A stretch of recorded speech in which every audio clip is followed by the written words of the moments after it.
अब मुसलमानों का मुंह भंग हो चुका है आरजेडी से, ये बात आरजेडी को समझना होगा।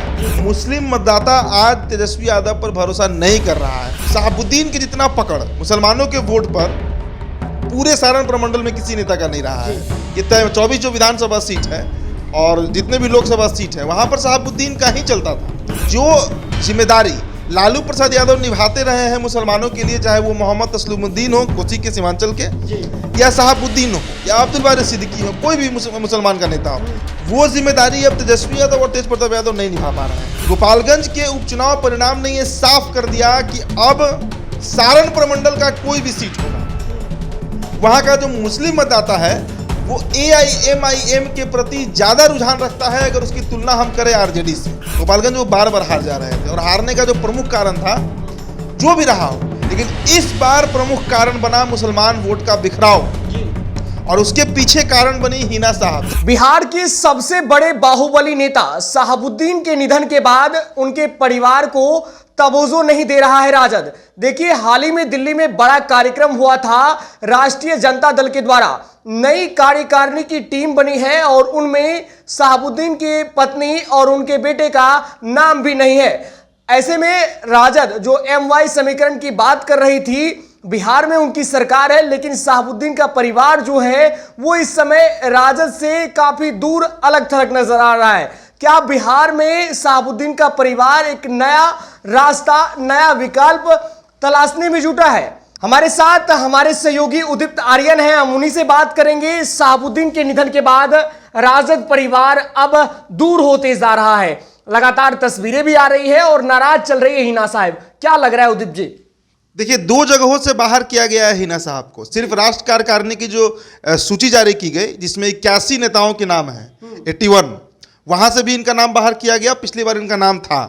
और दूसरा जो इनका संसदीय बोर्ड होता है, पार्लियामेंट्री बोर्ड, वहां पर भी इनका नाम हुआ करता था और वहां से भी इनको हटा दिया गया। सिंगापुर जाने से पहले लालू प्रसाद यादव जो हैं वो ये बड़ा काम करके गए हैं।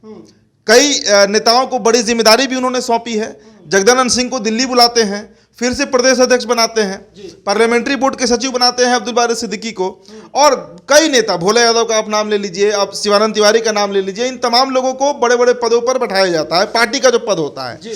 लेकिन उस बीच हिना साहब, आप कहिए ओसामा का तो नाम लेना भी बहुत सही नहीं होगा क्योंकि उम्र भी नहीं है, और लेकिन हिना साहब 2 बार चुनाव लड़ चुकी सिवान से, 24 का चुनाव और 19 का चुनाव, और फिर राज्यसभा जाने का भी उनका नाम चल रहा था, और वे शहाबुद्दीन की पत्नी है, सबसे बड़ी बात। और शहाबुद्दीन की जितना पकड़ मुसलमानों के वोट पर पूरे सारण प्रमंडल में किसी नेता का नहीं रहा है। ये 24 जो विधानसभा सीट है और जितने भी लोकसभा सीट है वहां पर शहाबुद्दीन का ही चलता था।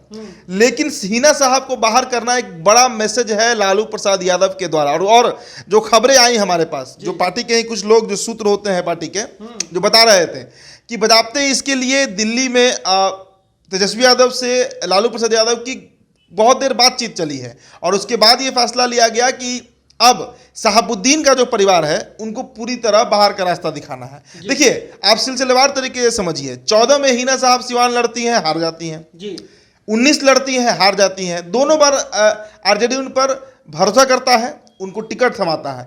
लेकिन जो सेकंड वेव था कोविड का, उसमें शहाबुद्दीन जो है वो दिवंगत हो जाते हैं, उनका निधन हो जाता है और कोविड कारण बनता है। उसके बाद से आप क्रमशः याद कीजिए कि जिस तरह से आप कह सकते हैं पूरी तरह तिरस्कार कहना तो सही नहीं होगा, लेकिन शहाबुद्दीन के परिवार को साइड लगाना शुरू किया गया। हालांकि जो डैमेज कंट्रोल करने के लिए जो बड़ा नुकसान हो रहा था पार्टी को शहाबुद्दीन के जाने के बाद, और खासकर जो एक खबर भी चल रहा था और एक माहौल बना था कि जो जिम्मेदारी लालू प्रसाद यादव निभाते रहे हैं मुसलमानों के लिए, चाहे वो मोहम्मद तस्लीमुद्दीन हो कोसी के सीमांचल के, या शहाबुद्दीन हो या अब्दुल बारी सिद्दीकी हो, कोई भी मुसलमान का नेता हो, वो जिम्मेदारी अब तेजस्वी यादव और तेज प्रताप यादव नहीं निभा पा रहे हैं। इसके चलते तेजस्वी और तेज दोनों भाई सिवान गए भी थे, ओसामा के शादी में भी पहुंचे वो लोग, तो वो डैमेज कंट्रोल का तरीका था। लेकिन जो गोपालगंज का उपचुनाव हुआ अभी इसी महीने 6 तारीख को परिणाम आया था, गोपालगंज के उपचुनाव परिणाम ने यह साफ कर दिया कि अब सारण प्रमंडल का कोई भी सीट होगा, वहां का जो मुस्लिम मतदाता है वो AIMIM के प्रति ज्यादा रुझान रखता है अगर उसकी तुलना हम करें आरजेडी से। कारण दो कारण बना। पहला, एक चर्चा ये भी चला कि हिना साहब जो हैं वो आरजेडी को सपोर्ट नहीं कर रही हैं क्योंकि मुसलमानों वोट पर पकड़ है उनका। और दूसरा खबर ये भी चला कि अंदर ही अंदर बिहाइंड द कर्टेन, पर्दे के पीछे से हिना साहब और पूरा जो शहाबुद्दीन का अपना एक गुट रहा है, जो अपना उनका एक कुनबा रहा है, वो लोग अब चाहे वो गोपालगंज हो, चाहे वो बैकुंठपुर हो, चाहे वो सारण हो, एकमा हो, कोई विधानसभा आप ले लीजिए उस क्षेत्र का, वहां के मुसलमानों में ये मैसेज डिलीवर करने में लगे हुए थे कि मुसलमानों का असली हिमायती अब बिहार में कोई है तो वो असदुद्दीन अवैसी की जो पार्टी है AIMIM, वही लोग हैं। और यही कारण था कि असलम मुखिया जो गोपालगंज से चुनाव लड़ रहे थे, उनको 12,000 वोट आया है, एक हिंदू वोट उनको नहीं मिला है, जान लीजिए। 12,000 का 12,000 वोट उनको मिला है मुसलमानों का। और 12,000 वोट कितना मायने रखता है, आप इसी से अंदाजा लगा लीजिए कि कुसुम सिंह गोपालगंज मात्र 1700 कुछ वोटों से जीती। अगर 2000 मुसलमान भी आरजेडी को वोट कर दिया होता तो आज आरजेडी दोनों सीट जीत गई होती। ये बहुत बड़ा डैमेज गोपालगंज में हुआ, बहुत बड़ा। और ये आप कह सकते हैं कि एक मतलब सबसे अच्छा अपॉर्चुनिटी था आरजेडी के पास गोपालगंज जीतने का, क्योंकि गोपालगंज आप याद कीजिए ना, 2005 के फरवरी में वहां से रियाजुल हक राजू जीते थे। उसके बाद 2005 का अक्टूबर, 2010, 2015, 2020 चारों बार सुभाष सिंह लगातार जीतते चले गए। वो सीट गोपालगंज जो है वो भले ही पैतृक जिला है लालू यादव का, भले ही तेजस्वी यादव का ननिहाल ददिहाल दोनों गोपालगंज है, लेकिन गोपालगंज वो जीत कहाँ रहे थे। गोपालगंज वो बार बार हार जा रहे थे, और हारने का जो प्रमुख कारण था, जो भी रहा हो, लेकिन इस बार प्रमुख कारण बना मुसलमान वोट का बिखराव। और उसके पीछे कारण बनी हिना साहब। जो चर्चाएं चली, ये हम दावा नहीं कर रहे हैं कि हिना साहब ही वो सीट हरा दी, लेकिन खबर इस पर लगातार चल रहा था कि शहाबुद्दीन के जो सपोर्टर है वो बहुत गुस्से में है कि रियाजुल हक राजू का टिकट क्यों काटा गया। कई तरह की बातें चल रही थी, चुनाव का समय था। तो अब ऐसी परिस्थिति में विहान ये समझना होगा कि ये बड़ा फैसला लिया गया है आरजेडी सुप्रीमो के द्वारा। इसमें हामी भरा गया है जगदानंद सिंह, अब्दुल बारी सिद्दीकी, तेजस्वी यादव, जितने भी लोग हैं। लेकिन अब बड़ा सवाल है राष्ट्रीय जनता दल के सामने। 2020 का विधानसभा चुनाव याद कर लीजिए, 17 सीटों पर AIMIM के चलते आरजेडी हारी। इसमें 5 सीटें ऐसी रही जहां पर AIMIM के प्रत्याशी जीत भी गए। 12 सीटें वो लोग प्रत्यक्ष रूप से, अप्रत्यक्ष नहीं, प्रत्यक्ष डायरेक्ट रूप से आरजेडी को वो लोग हरा दिया। तो बिहार का मुसलमान मतदाता आज इस तलाश में है कि कौन सी पार्टी उनके पक्ष में बात कर रही है। आरजेडी ये बात नहीं कर रही है, ये मान लीजिए आप। एक लगातार चर्चा जो चल रही है, हिना साहब को पिछले महीने देखा था, उन्होंने पोस्ट लिखा था सोशल मीडिया पर कि मैं अभी किसी पार्टी में नहीं हूं। ये नई पार्टी की बात भी चर्चाएं चल रही है, क्या हिना साहब नई पार्टी का गठन कर सकते हैं, क्या ये भी चर्चाएं हैं? देखिए, नई पार्टी का गठन करेंगे कि नहीं, इस पर अभी कुछ नहीं कहा जा सकता, क्योंकि नई पार्टी का गठन बहुत व्यवहारिक तरीके से और राजनीतिक दृष्टिकोण से सफल नहीं होते दिखता है।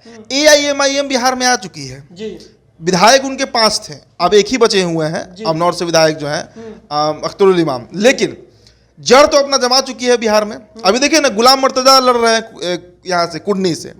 अब देखिएगा उनको भी 10-12 हज़ार वोट आएगा। जो 23,000 24,000 वोट है कुडनी में मुसलमानों का, आप मानकर चलिए कि उसमें 50% लोग AIMIM को वोट देंगे। अब मुसलमानों का मुंह भंग हो चुका है आरजेडी से, ये बात आरजेडी को समझना होगा। A to Z के चक्कर में भले ही यादव उनके साथ जुड़े रहे, लेकिन एम छटक चुका है उनका।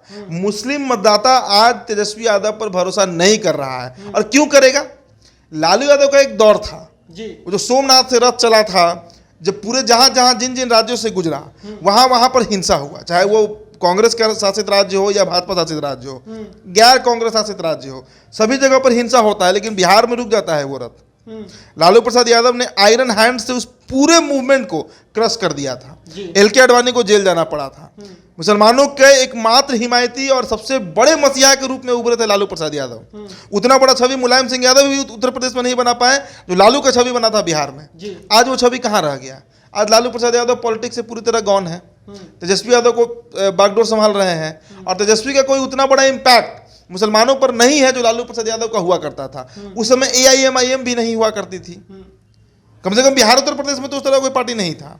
आज उस तरह की पार्टी बिहार में है जो खुले मन से मुसलमानों के हित में बात कर रही है। तो भाई मुसलमानों के सामने क्या, किसी भी जाति धर्म का आप ले लीजिए, कभी ब्राह्मण जो है वो एक तरफा वोट करते थे कांग्रेस को, राजपूत एक तरफा वोट करते थे कांग्रेस को, कायस्थ पेटेंट वोटर था कांग्रेस का, आज सारे बीजेपी के पेटेंट वोटर हैं। वो ट्रांसफर हो गया, जिसकी हित की बात जो पार्टी करेगा उधर जाएगा, सीधा ऐसे गणित है। भूमिहार जिन्होंने स्थापना करा दिया बिहार में भाजपा का, आज वही भूमिहार हरा रहा है, मोकामा में हराया है इनको, बोचहा हरा दिया भाजपा को। तो कोई जाति या धर्म जो है वो किसी पार्टी के साथ तभी तक रहता है जब तक उसके हितों की बात होती है।